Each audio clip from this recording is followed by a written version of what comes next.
Limang senador ang matunog na papalit sa iniwang chairmanship ni Senator Ping Lacson sa Blue Ribbon Committee. Para sa update, magbabalita live mula sa Senado, si Mobile Journal Merimon Reyes. Merimon, sino-sino ang mga senador na ito? Cheryl, kasunod ng pagsumite kahapon ni Senate President Pro Tempore Ping Lacson ng kanyang resignation letter mula sa pagiging chair ng Senate Blue Ribbon Committee, pinangalanan na ang mga posibleng papalit kay Lacson. Senator J.V. Ejercito, Raffy Tulfo, Kiko Pangilinan at sina Senadora Risa Hontiveros at Pia Cayetano. Ayon kay Senate President Vicente Soto III, ito ang mga posibleng pagpilian para pamunuan ang Blue Ribbon Committee. Hindi naman din daw kailangang abogado ang hahawak ng komite ayon kay Soto at maaaring pagdesisyonan ito ngayong araw o bukas depende sa mapag-uusapan ng mayorya sa kanilang caucus. Samantala, kanina umaga naman ay naghain ng kaso sa QC Prosecutor's Office si Senador Jinggoy Estrada ng kasong perjury laban kay dismissed Bulacan 1st District Assistant Engineer Bryce Hernandez na maalalang idinawit ang senador na nakatanggap ng kickback mula sa mga maanumalyang proyekto sa Bulacan na nagkakahalagang higit 300 milyong piso. Sinasabi ni Hernandez na 30% dito ay umano'y kickback ni Estrada, bagay na paulit-ulit na itinatanggi ng senador. Dito rin sa Senado, Cheryl, tuloy-tuloy naman ang mga pagdinig ng Senate committees, kabilang ang Senate Finance Subcommittee na tinatalakay ang 400 bilyong pisong pondo ng defense sector para sa taong 2026. Dito, 295.2 billion pesos ang nakalaan sa Department of National Defense. Cheryl, bukod dyan, inaasahan ding matatalakay dito kasama si Defense Secretary Gubot Chodoro ang proposal ng DND na baguhin ang revised AFP Modernization Act upang mapabilis ang pagpaplano at pagmamodernisa ng sektor kasabay ng mga hamon sa seguridad at pagbabago sa teknolohiya. Cheryl. Merimon, balikan ko lamang yung limang senador na nabanggit mo. May mga pahayag na ba sila?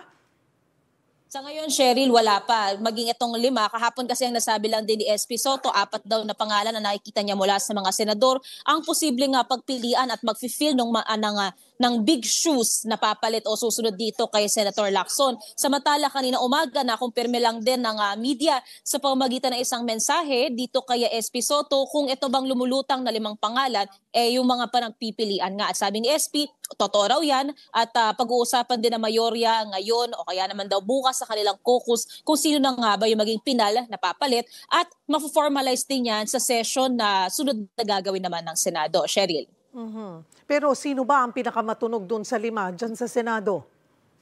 Cheryl, so far sa tinitingnan natin sa ngayon, itong 5 pa rin talaga yung lumulutang na mga pangalan. Kanika-kanina na lang din, nakasalubong naman ng media si Senator Ping at sinubukan natin makakuha ng komento kasunod nga ng kanyang pagpapasa ng resignation letter pero naging tikom din ang bibig ng senador. So far, dito si Senatora Amy Marcos nakapanayam din ng media kanina at natanong din natin kung meron ba siyang nakikita mula sa mga senador na papalit kay Senator Ping. Sabi ng senadora, hindi na raw siya makakapagsalita dyan kasi nakadepende pa rin daw talaga yan sa desisyon ng majority at siya nga ay nasa minority.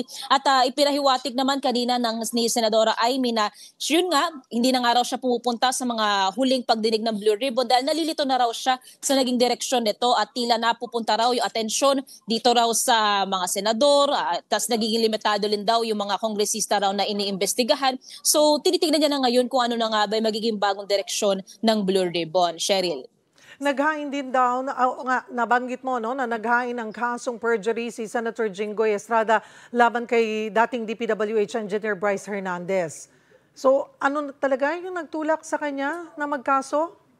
Cheryl, kasi nung mga huling pagdinig sa Blue Ribbon, itong si dating ADA Bryce Hernandez, dinadawit ang senador, si Senator Jinggoy, doon sa around 355 million pesos na worth ng mga anomalous projects sa Bulacan na sinasabi 30% dito nakakatanggap daw ng kickback itong si Senator Jinggoy. At simula pa lang nung mga pagdinig, sinasabi ni Senator Jinggoy na baka raw kaya nagiging ganito yung pagkakadawit sa kanya ni Hernandez dahil siya yung isa sa mga nagpa-cite for contempt dito kay Hernandez. So ngayon, paulit-ulit na dinedenay, pinabubulaanan ni Senator Jinggoy itong paratang sa kanya ni Hernandez at yun na nga kanina, 3 counts ng perjury o yung criminal charges ang isinampa niya laban dito sa dating Assistant District Engineer. Cheryl.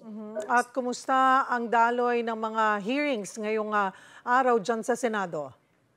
Cheryl, until Friday kasi suspended pa yung mga plenary sessions para magbigay daan lalong-lalo sa mga committee hearings at sa budget hearings kasi maging dito sa finance, ang mga subcommittee nito hanggang sa end of the week marami ang nakaschedule, maging ang Games and Amusement Board, ang Philippine Sports Commission, ang Agriculture, dito ang National Defense. So marami-rami silang kailangan ding habulin para by December, which is yung end ng budget season, malinis talaga nila. Lalo pa at nais din ng Senado na tanggalin na yung mga program funds, itong mga lump sum funds para raw mas maging malinaw at transparent sa publiko kung saan nga ba napupunta o na-allocate yung panukalang pondo ng bansa, lalo na sa susunod na taon. Cheryl. Kung magpapatawag bukas ng caucus, aasahan ba natin, maririnig na natin yung pangalang papalit bilang bagong chair ng Senate Blue Ribbon Committee or they'll save that on Friday for the special session?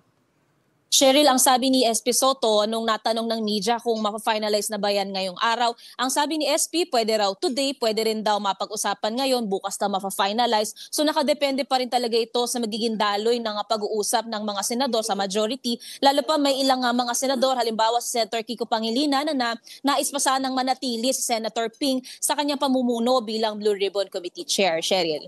Maraming salamat for the update, Mobile Journal, Merimon Reyes.